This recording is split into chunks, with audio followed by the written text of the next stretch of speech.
দুইবারে অলিম্পিকে 100 মিটার দৌড়ে পদকজয়ী মার্কিন অ্যাথলেটিক ফ্রেড কার্লি যুক্তরাষ্ট্রের মায়ামিতে গ্রেফতার হয়েছেন।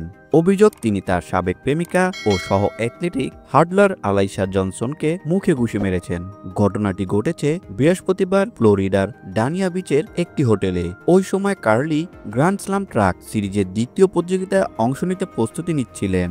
শুক্রবার থেকে শুরু হতে যাওয়া ওই প্রতিযোগিতায় শনিবার 100 মিটার ও রবিবার 200 মিটারে দৌড়ানোর কথা ছিল তার।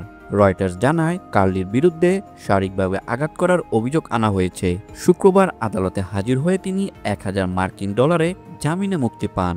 কার্লির আইনজীবী রিচার্ড কুপার একটি বিবৃতি দিয়ে বলেছেন, আমরা নিশ্চিত যে এই মামলাটি শীঘ্রই খারিজ হয়ে যাবে। এদিকে গ্র্যান্ড স্লাম ট্রাকের আয়োজক কর্তৃপক্ষ এক বিবৃতিতে জানায়, ফ্রেড কার্লি গতরাতে গ্রেফতার হয়েছেন। বিষয়টি তদন্তাধীন রয়েছে। তিনি এই সপ্তাহে প্রতিযোগিতায় অংশ নিচ্ছেন না। আমাদের এই মুহূর্তে আর কোনো মন্তব্য নেই। আলাইসা জনসনেরও ওই প্রতিযোগিতায় অংশ নেওয়ার কথা ছিল। কার্লি 2020 টোকিও অলিম্পিকে 100 মিটারের রৌপ্য এবং সদ্য সমাপ্ত 2024 প্যারা অলিম্পিকে ব্রোঞ্জ পদক জিতেছেন। তিনি গত মাসে কিংস্টনে অনুষ্ঠিত গ্র্যান্ড স্লাম ট্র্যাকে সিরিজের প্রথম পর্বেও অংশ নিয়েছিলেন।